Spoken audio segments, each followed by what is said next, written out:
양소영 변호사의 상담소 양담소를 찾아주신 여러분 환영합니다. 양소영입니다. 코로나19 확산세가 심각했던 최근 2년 보이스피싱 범죄도 기승을 부렸습니다. 경찰청 통계 자료를 보면요. 범죄 건수가 2배 가까이 증가했고 피해액은 무려 5배까지 늘었습니다. 특히 눈에 띄는 통계치는 지난해 보이스피싱 피의자의 연령대별 통계인데요. 22,000여 명의 피의자 중에서 2030 청년 피의자가 전체 63% 달했다고 합니다. 청년들이 왜 이렇게 보이스피싱 피의자가 되어야 했을까요? 법무법인 승인 양소영 변호사입니다. 네, 피해자가 아니고요. 피의자입니다. 피의자는 뭐냐면은 검찰에서 수사를 받고 범죄를 한 사람으로 지목이 되어 형사재판이 진행되기 전 상태까지를 피의자로 가고요. 재판이 진행되면 이제 이름이 피고인으로 바뀝니다. 그런데 왜 이렇게 2030 청년들이 보이스피싱 범죄를 저지른 피의자가 된 걸까요? 정말 안타까운데요. 실제로 저도 이제 주위에 지인들이 아는 분의 아드님들이, 아는 분의 누가 이런 거에 연루돼서 정말 안타깝다. 모르고 그랬다. 좀 도와달라. 이런 요청을 받기도 하는데 다 그런 이유가 있었나 봅니다. 자, 보이스피싱 조직이 고액 아르바이트라고 속여서 청년들을 끌어들인 뒤 이들을 현금 수거책으로 이용을 하면서 늘었다고 합니다. 이런 이유가 있겠죠. 보이스피싱 조직이 구직 등 여러 사이트에 거래처 대금 회수, 채권 추심 업무, 단순 심부름 업무 이걸 하면 수십만 원을 준다면서 청년층 구직자를 모집한 뒤에 실제로 현금 수거책으로 활용한 사례가 많다는 게 경찰의 설명입니다. 네, 우리 청년들의 그런 마음을 이용해서 도구로 쓰는 것이죠. 피해자들에게 현금을 받아오게 하거나 돈을 대신 송금해준 단순 아르바이트생도 10년 이하의 징역 또는 2천만 원 이하 벌금형에 처해지는 사기 방조죄가 성립이 됩니다. 만약 보이스피싱 조직이 시키는 대로 문서를 복사하거나 자신 명의 통장을 개설하거나 이런 경우 굉장히 많더라고요. 현금 송금을 했다면 사문서 위조죄, 특정경제범죄 가중처벌법 위반 책임을 물게 될 수 있습니다. 아르바이트 돈 몇십만 원 벌자고 평생 전과자가 되는 것이죠. 모르고 보이스피싱에 연루됐다고 해도 무죄를 받기가 쉽지 않습니다. 왜냐하면 이 고액 아르바이트라는 것 자체가 무언가 이유가 있기 때문에 이 돈을 지급하는 것이고 이 일의 플로우를 보면은 무슨 일에 지금 내가 가담하고 있는지 충분히 일반인이라면 짐작할 수 있기 때문에 나는 몰랐다는 변명이 통하지 않는 겁니다. 보이스피싱 조직은 청년들의 취약한 심리를 교묘하게 파고들어서 이렇게 범죄에 끌어들이는데요. 자, 이 방송 들으시는 분들, 우리 2030 청년들, 그리고 부모님들, 갑자기 고액의 아르바이트 있다면 이거 반드시 짚어보셔야 됩니다. 해마다 우리나라에 입국하는 결혼 이주 여성들이 지속적으로 증가하고 있는데요. 늘어나는 숫자만큼 그들의 권리도 보장되고 있는 걸까요? 자세한 얘기 김정란 변호사님 함께 나눠보겠습니다. 변호사님 안녕하세요. 네, 안녕하세요. 김정란 변호사입니다. 네, 우리 김정란 변호사님이 2020년에 디딤돌 판결로 선정된 사건을 맡으셨다고 해요.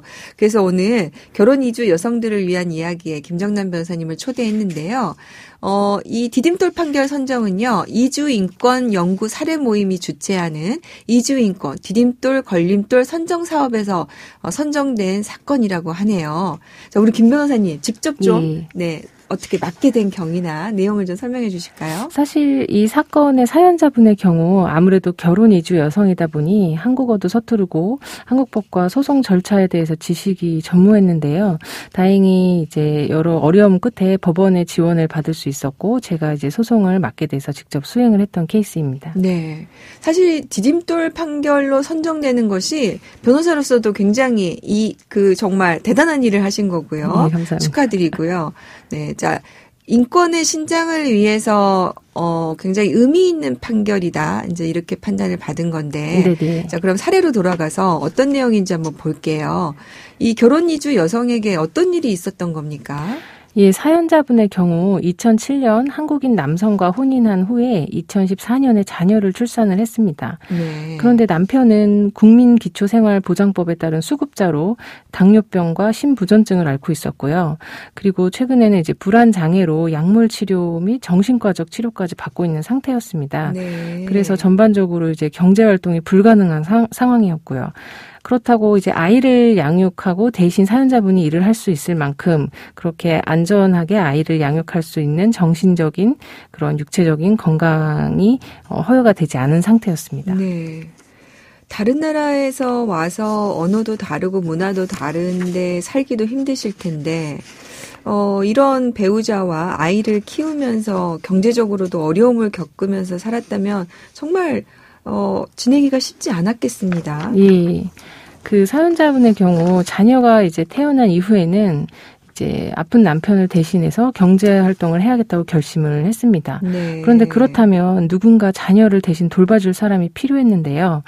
이 남편분의 부모님, 즉 시부모님 모두 돌아가신 상태였고, 아이고, 예, 사연자분의 친정 어머니 또한 돌아가신 상태인데, 이제 아버지 같은 경우는 본국에서 와병 중이셨어요. 네. 그리고 되게 안타깝게도 형제 중에 여자는 사연자분 혼자였기 때문에 본국에 있는 오빠에게 도움을 요청을 할 수밖에 없었습니다. 아, 그런 일이 있었군요. 예, 네. 그런데 자녀 양육 지원 등 목적으로 입국하는 결혼 이민자의 부모 등 가족에 대한 방문 동거 비자, 이런 비자가 있는데요. 이런 비자를 발급받을 수 있는 대상에 직계 가족이나 형제 중에 사촌 이내 혈족 여성이어야 한다는 체류 관리 지침이 있어서 오빠는 남성이니까 당연히 남성인 오빠는 성별 자체로 기본 요건을 갖추지 못해서 비자 발급이 불허되었던 사건입니다. 이거는 지금 정말로 이 도움이 필요해서 와야 되는데 네. 여성만 올 수 있다. 이거 좀 이상합니다. 예, 너무 이상하죠. 그렇다면 만약 어머니나 여자 형제가 없으면 자녀 양육에 가족 지원을 전혀 받을 수 없는 상황인 겁니다. 네. 그러면은 이럴 경우에는 어떻게 소송을 해야 됩니까? 비자 발급이 불허된 이유로는 이제 남성 가족이 입국할 경우에 불법 취업을 할 가능성이 높다. 뭐 이런 이유 때문에 양육자를 여성으로 한정하였던 것인데요. 이렇게 비자 발급이 불허 처분이 나오면 이런 불허 처분에 대해서 행정소송을 통해서 권리를 구제받을 수 있겠습니다. 아, 그렇게 하는군요. 그러니까 이렇게 해서 비자를 이런 이유로 이런 지침이 있어서 못 준다고 하면은 예. 그것은 하나의 행정 처분이니까 예. 이 처분이 위법하니까 취소해달라. 네. 이런 내용으로 행정소송을 하는군요. 예, 맞습니다. 네, 그래서 소송 결과는 어떻게 됐습니까? 먼저 행정소송을 제기하기 전에 중앙행정심판위원회에 재결을 청구할 수 있었는데요. 네. 안타깝게도 재결 결과 청구가 받아들여지지 않았고 행정소송 1심에서도 청구가 기각이 되었습니다. 네. 그래서 사연자 오빠는 고등법원에 항소를 하였는데 항소심에서 기적적으로 승소 판결이 나오게 되었습니다. 이걸 우리 김정남 변호사님 하신 예. 거죠? 네. 그게 사실을 보니까 정말 권리를 포기하지 않고 이렇게 하면은 구제를 받습니다. 그래도 오빠가 정말로 여동생을 도와야 하는 절실함이 있어서 끝까지 이렇게 포기하지 않고 하셨나 보군요. 예. 어떻습니까? 좀 더 판결 내용을 조금 소개해 주실래요? 예, 그 법원에서는 양성평등의 취지에 입각해서 사촌 이내에 혈족 여성이 없고 사촌 이내에 혈족 남성만 있는 결혼 이민자의 경우에는 사촌 이내에 혈족 여성이 있는 결혼 이민자와 달리 출산 육아 지원을 받지 못하는 이러한 차별을 받게 됨이 명백하고 이러한 차별적 취급에 합리적인 이유가 있다고 보이지 않는다고 판단을 하였습니다. 네. 실제로 사연자분 출신국의 경우에는 문화적인 배경으로 인해서 여성의 노동 참여율이 상당히 높은 편이었고 여성이 경제활동하고 남성이 양육을 하는 경우도 많았기 때문에 재판부에서도 원고가 제출한 이런 자료까지 모두 참고해서 판단을 한 것 같습니다. 네, 맞아요. 그 여성들이 직장을 많이 다니는 나라는 또 남성들이 양육을 하는 경우가 많은 경우가 네. 있다고 하더라고요. 네네. 네. 네, 그럼 김 변호사님, 그 네. 판결에 따라서 그 법무부 내부 지침이 결국엔 바뀌었습니까?